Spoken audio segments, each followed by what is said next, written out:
You do not need a weapon to buy a cheeseburger or a cup of coffee. Madam Chair and members, Sam Paredes representing gun owners of California, and for all of the stated reasons, we are in strong opposition to AB144 and am open to have a discussion on the constitutional questions that have been brought up by the supporters of this bill. But I need to bring out one incredible irony that has been immortalized within this building.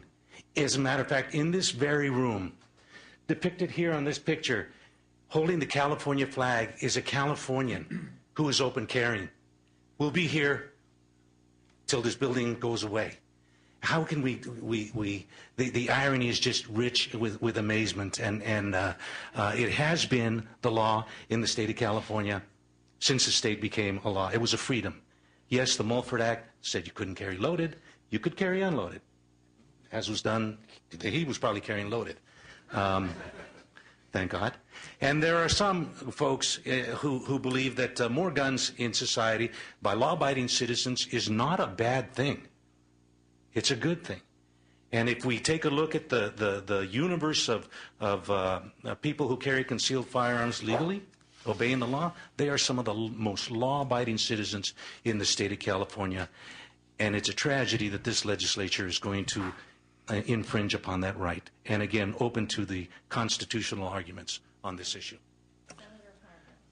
Thank you very much, Madam Chair. Maybe I'll address my question to the last witness rather than Mr. Worley, but he, as I understand it, did offer to give some testimony, and it's the area that I'm the most interested in, the constitutionality. Now, the supporters have testified that this ban, as proposed in this bill, is constitutional. And I would ask for your input and your opinion. Is this, in fact, a constitutional legislation or not? They're saying it is.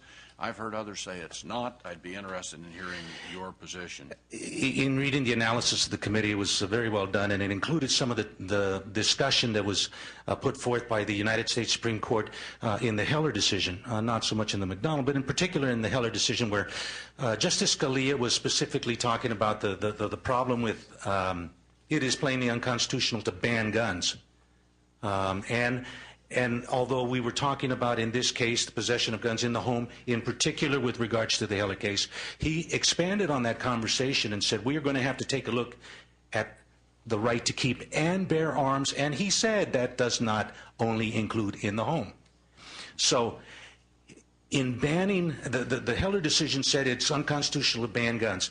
As the chief pointed out here, representing 78 or 79% of the population in the state of California, if you were to accumulate all of the concealed weapons that are issued by all of the people represented by his organization, you would come up with an infinitesimally small number of people. It is a virtual ban on the functional policy that they have with regards to issuing concealed weapons permits.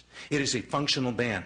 And now you are going to have a statutory ban to ban the open carrying, which talks directly to what Justice Scalia was talking about in having a complete ban on not only keeping but bearing arms. So we think that, yes, it will go to the court, guaranteed. Yes, the state of California, if this passes, will be sued, and it will cost millions of dollars to defend this thing.